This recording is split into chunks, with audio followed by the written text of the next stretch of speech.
Hello, Praxis.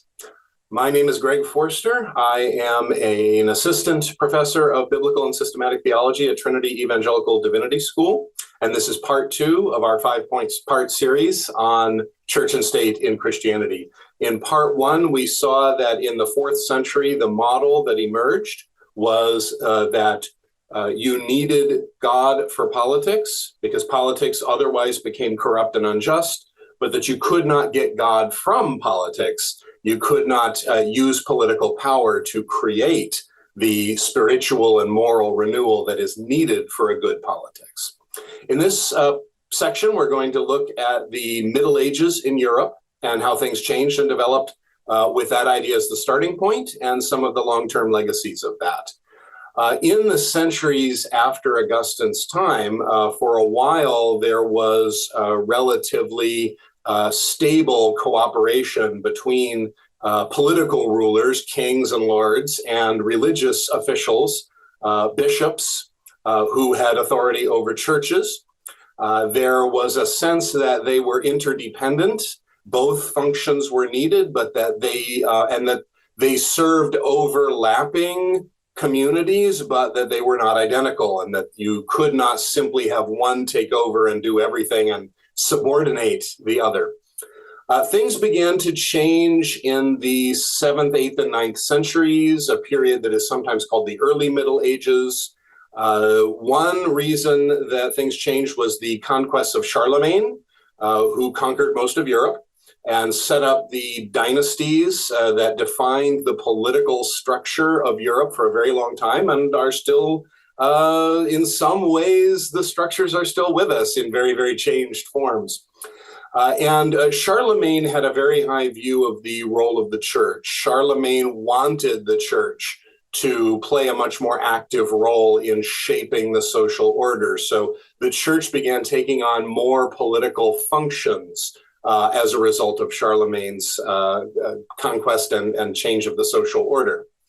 A second development was the confrontation with Islam.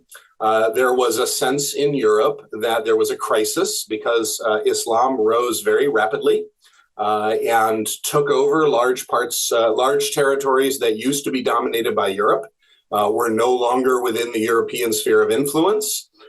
This was felt to be both a political crisis and a religious crisis. So there was a sense that European society had to kind of rally around a Christian identity and institutionalize its commitment to Christianity more formally. So that also meant a larger political role for the church. In the Middle Ages, as a result of these and other developments, you had a social model which today is sometimes called Christendom.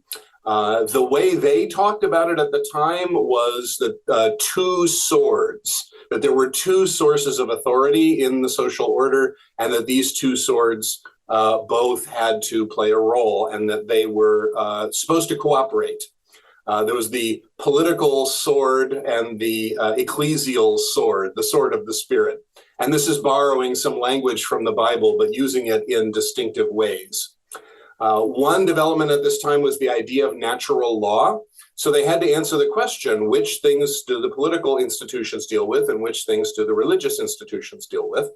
And the political institutions, even in a society that was heavily Christianized, the justification was still that they dealt with things that were not necessarily Christian, but that were common to all people. So the rules of decent, normal, civilized behavior and interaction, don't kill, don't steal, tell the truth, keep your promises. These were thought not to be distinctively Christian views, but sort of the general human, the baseline of human decency, which is affirmed by the Christian scriptures, but which was, present and known to human beings before the Christian scriptures. So the political realm dealt with things that were under what Christians call natural revelation. That is, God has made it known to us through nature, through history, through reason, rationality, rather than through the Bible and other forms of special revelation. Meanwhile, the church was to care for things that required special revelation, that were not the natural law. And that idea of natural law continues to play a dominant role in Christian political thought. It is one of the most important central organizing concepts of Christian political thought, that there is a basis of moral behavior that is universally shared among human beings to some extent. Natural law does not deny the existence of many varieties and many shortcomings, that every society has its own blind spots and its own corruptions, but that there are certain through lines, certain consistent themes that emerge in human moral behavior that can be discerned and that are from God as his provision for the whole human race.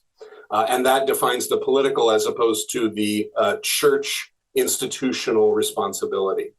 Another key development, though, that moved in the other direction was an increasing reliance on the church for what are, at least in some ways, political functions. So, for example, family law, governing marriage, governing who has the right to do what in marriage, governing divorce, although during most of this period, divorce was very hard to get. It was not commonly granted. It was very narrow grounds for divorce, but it was a church decision, not a political decision. But obviously, family law has huge political consequences, especially in a society that's ruled by hereditary monarchies, where who gets married to whom and who is the legitimate child of whom is a directly political concern when, heredity determines who is the ruler. And marriage contracts often included political resolutions that would define who had the political right to do what as a result of this marriage. But family law was under the church's control because the Bible had so much to say about marriage that was distinct to Christianity. Christianity has many distinct teachings on marriage that are not part of the general human patrimonium.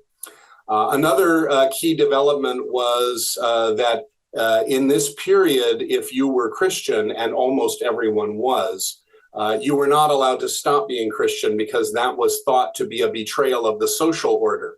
So there was political enforcement of Christian identity for Christians, and virtually everybody was Christian.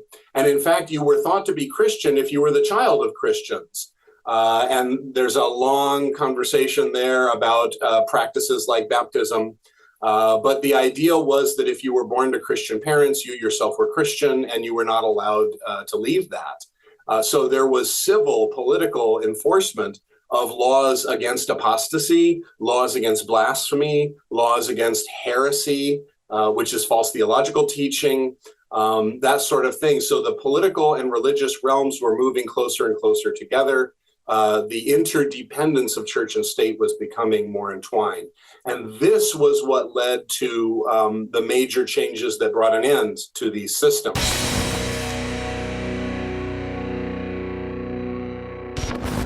Political rulers realized that they were more and more dependent on religious function, the religious institutions and their functions.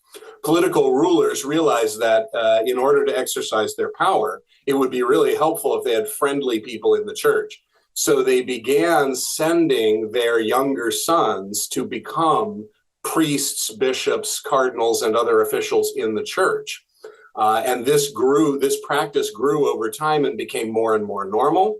So it became much more intertwined because you might have the political ruler and the bishop, the church official of your region might be brothers, or they might be cousins. There was an extensive interdependence that grew. And as a result, political factors began to control church decision-making. The political rulers had an influence over church decision-making. The church began to fight back against that by creating its own political system in Italy. Through the Middle Ages, what emerged was the Bishop of Rome, because every major city had its own bishop. The Bishop of Rome had claimed to be superior under the late Roman Empire. And that claim was never universally accepted outside of Europe. But with the rise of Islam, the non-European churches had either disappeared or were very remote and hard to connect with. And then there was a major rupture between the Western European churches and the Eastern European churches. So in Western Europe, the Bishop of Rome's claim to be supreme over the church was generally accepted because the other parts of Christianity were now separated from Western Europe. So the Pope in Rome created his own political community where he was the political ruler. And that was his way of gaining independence again from political rulers. So you had this very messy, crazy system where all kinds of things happened. In the late Middle Ages, in the 14th century, at one point, two people both claimed that they were the successor to the Pope. And so for an extended period of time, you had two people who said they were the Pope. And then for a short time, there were three people who said they were the Pope. And this created a major legitimacy crisis. Nobody was going to treat the Pope as a big deal anymore if they couldn't even agree on who the Pope was. Nobody was going to take that claim as seriously ever again after that crisis in the 14th century.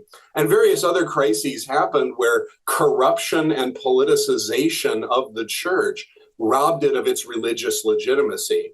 The church claimed to have the right to perform these functions because it was the spiritual leader and it was helping people to find God. But when it was doing all this political stuff, and it was under political control, and it was engaging in all kinds of corrupt practices as a result of political control, the church was losing its religious legitimacy.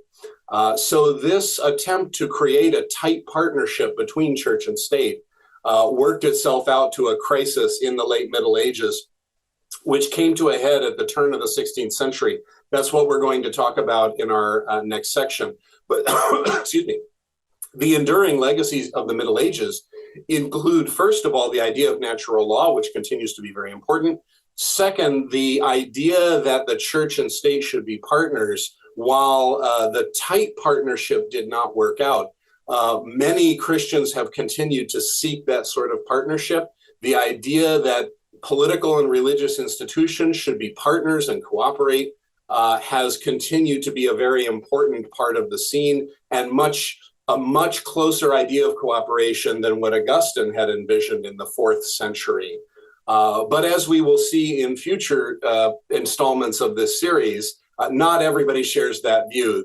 Not everybody wants that partnership between church and state. So we'll look at that in the next section.